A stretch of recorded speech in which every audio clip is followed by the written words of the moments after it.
Parshas CHAYA SARAH, the small kaf, the small letter kaf. So what are we referring to? It didn't print well in this handout. Vatomot Sarah b'Kiryat Arba hi Chevron ve'eretz Canaan. In this week's parsha, we read about Sarah's passing. She passes away in Kiryat Arba in Chevron, in the land of Canaan. Vayavo Avraham lispod l'Sarah v'livkota. Avraham came to eulogize Sarah and to cry over her, or to cry for her. Take your pencil or your pen and draw a circle around the letter Kaf in the word v'livkota.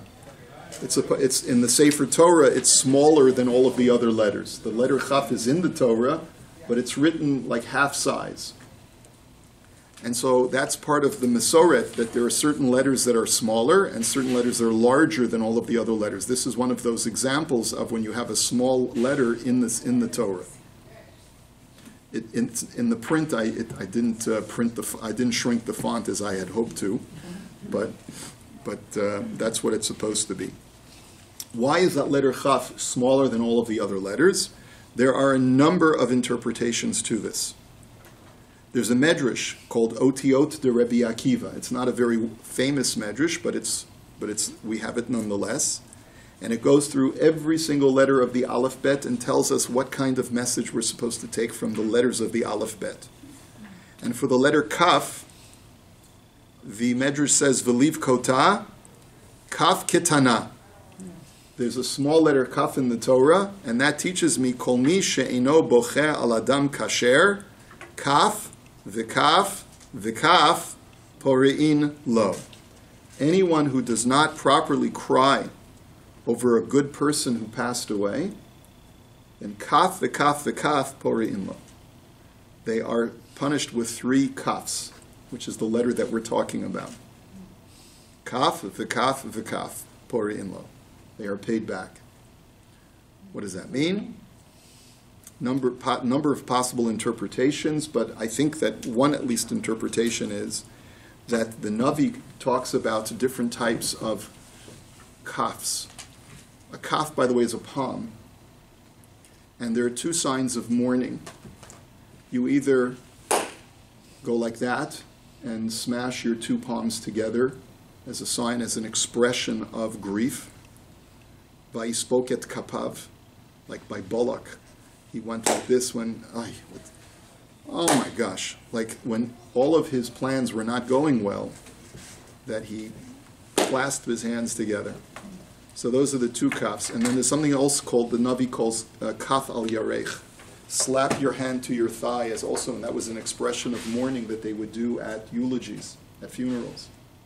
So there's 3 kafs, 2 kafs together and 1 kaf on the thigh. And essentially what the Medrash is trying to say is that if you don't use an experience of a righteous person's death to cry and to indulge those deep emotions of sadness, which is what Hashem wants us to have at moments of great tragedy, then Hashem will present you with your own tragedy, God forbid. And so you'll have to eventually do this in the end anyway. An expression of tremendous grief for having just experienced some kind of tragedy yourself. So that's what I think is what the Medrash means. And that's the reason why the Chaf is small. Because the letter Kaf represents the Kaf, the palm, and the 3 strikings of the palm that a person will have to undergo if he doesn't properly cry for the righteous Sarah who passed away. So that's one interpretation. There's another interpretation that is based upon the pasuk in Parshas Lech Lecha that we read just 2 weeks ago. Sarai, she's named Sarai in that parsha, and the Torah records that she was childless. And we know the story that as a result of her childlessness, she told Avraham, "Take my handmaid Hagar, and maybe I'll be able to have children through her." And when Hagar becomes pregnant, she becomes haughty and looks with condescension upon Sarah. And Sarah takes note of this, and the Torah says, "Vatomer Sarai el Avram, chamasi alecha." She says to him, my wrath is vented upon you. Anochi natati shivchati b'cheikecha. I gave my handmaid into your bosom. Vatera ki harata. She saw that she became pregnant. Va'ekal be'ineha. And I became light in her eyes. Yishpot Hashem beini uveinecha. And these are the fateful words, these last 4 words. May God judge between you and me. May God be the judge, who is right and who is wrong. And the Gemara says, bad idea, Sarah. You never do that. You never call God in judgment. Why is it not a good idea to call God in judgment? Can anyone think of a reason? Even when you really do genuinely believe in the rightness of your cause, and you know for sure that the other party is wrong, why should you not invoke God to judge the other? Because then he'll take a closer look at you. Yeah, because, you may be right today, but what about 2 weeks ago or 2 years ago? And God says, okay, maybe you're right now, but now that you've called me to take your side, we got to go through your whole record.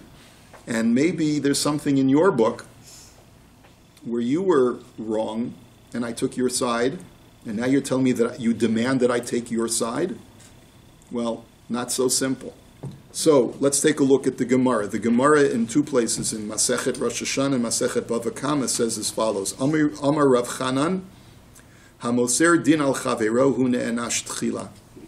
That if a person demands judgment from God against his fellow, then that person who made that demand will be punished first. Shenemar, Vatomer Sarai el Avram chamasi alecha. As Sarah said, my wrath is vented upon you. Chtiv vayavo Avraham lispod leSarah v'liv kota. In the end, and you go through that whole pasuk, and then finally, what was the end result? That Sarah died before Avraham, and he came to eulogize her. V'hani mili di'itle dina ba'ara.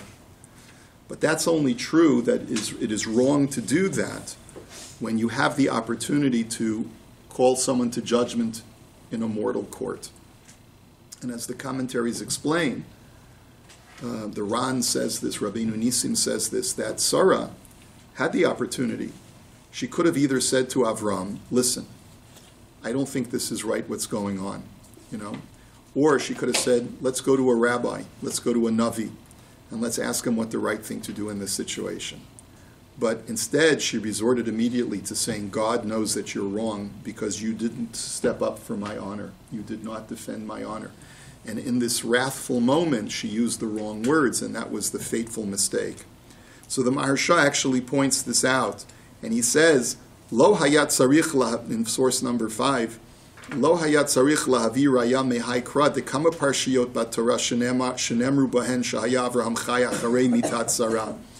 Right? The Gemara didn't have to bring this one pasuk about Avraham burying Sarah. It could have brought any pasuk that demonstrates that Avraham outlived Sarah. So what is the deeper meaning of this Gemara? Avol hevi mehai kra shahita Sarah ru'uya lahagia lishnei Avraham lulei masra din alav. He says, what this pasuk indicates to us in CHAYA SARAH is that Sarah should have lived the same amount of years as Avraham, were it not for the fact that she called God in judgment against him. Delo havalei lemichtav rak ve'Avraham bacha v'sapad al Sarah. The pasuk really could have written that Avraham cried and eulogized Sarah. Aval katav vayavo Avraham. But the pasuk doesn't say that. It says that Avraham came to eulogize and to cry for Sarah. Yirtzeh kidolakaman shemimaharin litzoek yoter min hamitzak shevadai gam Avraham shu hanitzak gam hu ne'enash b'ma shemeta Sarah de'ein isha meta ela leba'ala. What that means is that when the Gemara says that God will punish the party who calls upon God to judge, it doesn't mean that God will exclusively punish that party, but it means that God will punish them before he punishes the other. In other words, what the Maharsha is saying, it's true that Sarah was right in her cause. She was right. And therefore, Avraham did deserve to be punished. Aval hi ne'enshat chila shikvar meta va'Avraham lo nitzta'er v'lo yada b'mitata ad sheba v'nitvada lo shemeta. The pain to Avram and Sarah was equal when Sarah died. But the point of the pasuk is that Avram, vayavo Avraham, he only found out about it after she had died, and he had to come from far away in order to discover that she had died. In other words, in reality, if he was there when Sarah died, the pain to both of them would have been the same.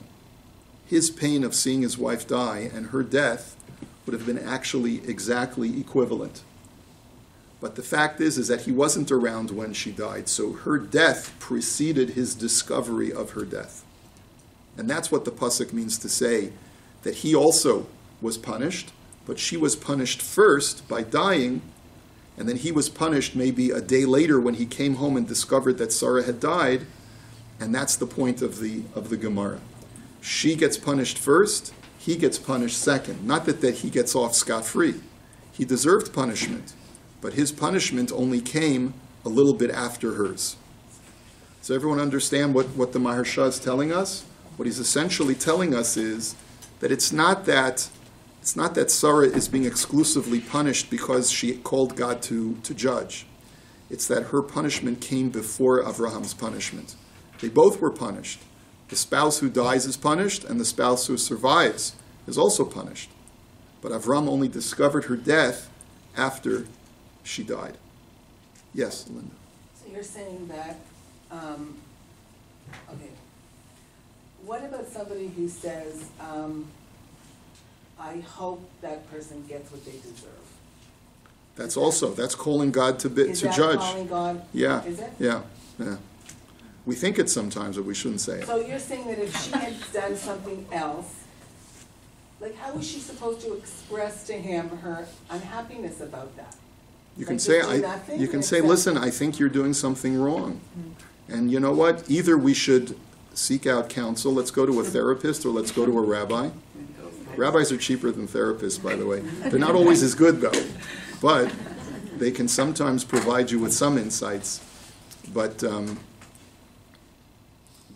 they should have gone to see someone, or she should have just simply said to him, this is not right. And let him think about it. And if he disagreed, fine, you disagree. Let's talk it out at least. But don't call God to intervene and say, you deserve to be punished because you didn't defend my honor. We just have to finish this, I'm sorry. Umasha katav di'itle dayana katvu atosot. Okay, we saw the relevant material from the Maharsha. But the point is, so what does this have to do with our discussion over here about the small letter Kaf? So source number 6 brings the Baal HaTurim. The Baal HaTurim says, V'liv kota, Kaf kitana, shelo bacha ela ma'at lefi shezekena haita. Okay, this is not a romantic Baal HaTurim commentary. He did not cry excessively because she was an old woman. And since she died at a good old age, you don't cry as much when you have lived with Sarah for an entire lifetime. In other words, but the truth of the matter is that it's, it makes sense. You lose someone in the middle of life, so that's a much greater tragedy than if you lose someone when they're already old. And that's why why the letter Chaf is small, because he cried, but he did not cry excessively, and that's what the letter Chaf, the small letter Chaf represents, is that it was a lessened amount of crying. Second answer. Okay, you don't like it. I hear you. Let's go. Inami. Second answer. Lefi, okay, you'll write a letter to the editor. Inami. Lefi shegarma mitata shenimsara ledin. Ve'al kein ne'en shahid chila. V'hama'abed atzmo ladat ein maspidin oto. Second reason why there was not excessive crying. Again, also very, very shocking, is the Baal HaTurim says, based on the Gemara that we just saw, Sarah was partially to blame for her premature death. Sarah was partially to blame for her premature death. And because you're not allowed to say eulogies for someone who commits suicide, Avram felt that this was a semblance, right? Because she brought it upon herself to die prematurely, the Baal HaTurim says that Avram did not feel that he should excessively eulogize Sarah. And therefore the small letter Chaf to say that there was not an excessive crying, not a lot of crying. He cried for her, he mourned for her, he eulogized her, but he held back just a little bit because he still felt that tinge of there was something that Sarah did. We could have lived longer together if only she had not expressed that righteous indignation against me. And if only she hadn't done that, we could have lived a number of years more. And our lives would have taken a different trajectory. So, again, you have to take it for what it's worth. Look, there was a guy, I just read about a singer who was doing a stunt, and he went on to the wing of a plane while it was in the middle of the air, a Canadian rapper. Did you read about this? A guy, a 30-year-old guy. And he was doing this for a music video that he was making. And he slipped, and he fell off the wing. And you know what happens when you fall off a wing when it's in mid-flight? Well, you can't recover from that. That's not, he's no longer in this world, right? So it's a tragedy. It made the headlines. I saw it in my news feed, right?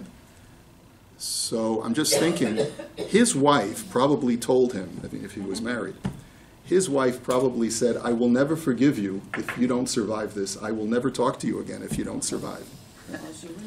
Right? And she's probably quite angry with him. And she would be justifiably, I'm sure she's mourning inside, and she's crying bitter tears, but she's angry. And when you're angry with someone for having done something to cause their premature demise, it's very hard to mourn for them. So before you sort of poo-poo this Baal HaTurim, I think, give it some thought, because I think there's a lot of wisdom. We have to just finish off. The Sefer Mincha Belulah from Rav Rappaport of the 16th century says, Umatzati b'midrash delakach kaf ze'ira dehava kimo she'ena. The small letter Kaf could be for another reason. He says, I found a medrash, which we don't know where this medrash is. He says that the medrash says that you read it as if the letter Chaf is not there. How would you read the word if there was no letter Chaf? Instead of Veliv Kota, how would it read? Ulevita. What does Ulevita mean? And for his daughter. And what it means is, Shagam bita meita ba'oto yom, Shabbat haita li Avraham Avinu. That Avram had a daughter, and she and Sarah, mother and daughter, died on the same day. Okay? A medrash. What is that supposed to mean? Unclear. But there are many possible interpretations. Remember, Yitzchak now is getting married, so there may be some connection. So we'll have to leave that for now. Haktava HaKabbalah from the 19th century, early 19th, late 18th, early 19th century says, Habechi ragil lavo kodam hahesped, v'haya ra'ui lomar livkotav lispod. I don't understand. He says, why didn't it say that Avram came to cry and to eulogize? That's what the pasuk should have said. But instead it says he came to eulogize and cry. What do you do first? You have an emotional response and then you say words of eulogy? Right? That's normally what's supposed to happen, right? Why does it say that he first came to eulogize Sarah and only then started to cry? So he has to explain this. Omnam lefisha habechi yoreh al hatzar bebichinat afisat hameit v'hahesped hu sipor shvachav lahargish hanisharim masha avdu. He says what's the difference between crying and eulogizing? You cry for the loss of life. Nebach, that person's life they're not here in the world anymore. They can't live their life anymore. They don't have a life to live anymore. Hesped is the loss to me and the loss to you, that person is not with us anymore. When you eulogize someone, you're supposed to make people feel that we've lost something. When you cry, the bichiyah is to cry over that person's loss, the decedent's loss, that they can't live life anymore. But what's the difference? He says, "Uvet tzadikim ein ra'ui livkotam mitzad afisatam ki gedolim b'mitatam yoter mi b'chayehem." But when a righteous person dies, there's no reason to cry for their no longer being in this world, because the righteous actually advance when they pass away to an even higher realm of existence. So therefore, there was no reason really for Avram to cry for Sarah's loss, she wasn't losing out. She was in a much better place, as we say, you know. L'chein hikdim ha'esped lebechi, l'harot ki ein habechi aleha rak mitzad hanisharim uchinan ha'esped. He says, and that's the reason why Avram proceeded by saying, I need to eulogize Sarah. I need to remind people why we have lost out over not having Sarah in our lives. But the bichiyah, we don't need to focus on that. We can put that at the end. Poor Sarah. No, not poor Sarah. Sarah's in a better place. And that's why the letter Chaf is small, he says. To remind us that Avram really wasn't upset about Sarah per Sarah, but he was upset about Sarah for everyone else, including himself, that didn't have Sarah in their lives anymore. And Rav Hirsch, like a great Germanic Jew, right, says, you know, it's the stiff upper lip idea. He says, Ein hu matziget Sarah lira'ava lihitgaot bo be'enei habriot. Rav Hirsch says that Sarah, you know, Sarah's death, Avram didn't feel that it was necessary to be ostentatious and gaudy about Sarah's death. He didn't need to display to the world that he was upset that Sarah had died. It was so manifest that he was upset that Sarah had died. He didn't need to demonstrate. You know, I've seen so many different people get up and speak at a hesped. And there are some people who cannot contain their emotions. And then there are some people who are theatrical about their emotions. And this is what Rav Hirsch is referring to. He says Avram did not feel the need to be theatrical, to show that he was upset about Sarah's death because it was so manifest. Yodim anachnu ma hayta Sarah la'Avraham, marav ve'amok hatza'ar b'mota. We all know how the depths of pain that Avram felt. He didn't need to display it. Hu yispod v'yivkeh achisat saro b'libo b'veito. He is a dignified man. He will cry and eulogize Sarah, but he doesn't have to do it in public. He'll do it at home when the real mourning begins. And there are so many people who do feel that way, like Rav Hirsch. I say that tongue in cheek that he was a real Germanic Jew, you know, right? But the reality is that there are some people who are self-conscious about mourning publicly and displaying their emotions publicly, and we know no one sees the true pain of a person in mourning, because they don't wish to be theatrical about it. It's almost like it's an embarrassment for them to share this with the world. My pain is so private and is so personal. I don't want to share it with the world because Sarah meant everything to me. And no one can know the depths of my connection to her. And I don't want to be put on airs for the world. And that's why Avraham, the letter Chaf is small. V'liv kotat's a small letter Chaf. Anyway, the reason why I was drawn to this is for obvious reasons of the events of this past week. But everyone has their own process of mourning. And I'll be going to Pittsburgh, Emir Hashem, on Thursday, and I'll be able to report back to you the feelings that are in the air and the expressions of mourning and consolation.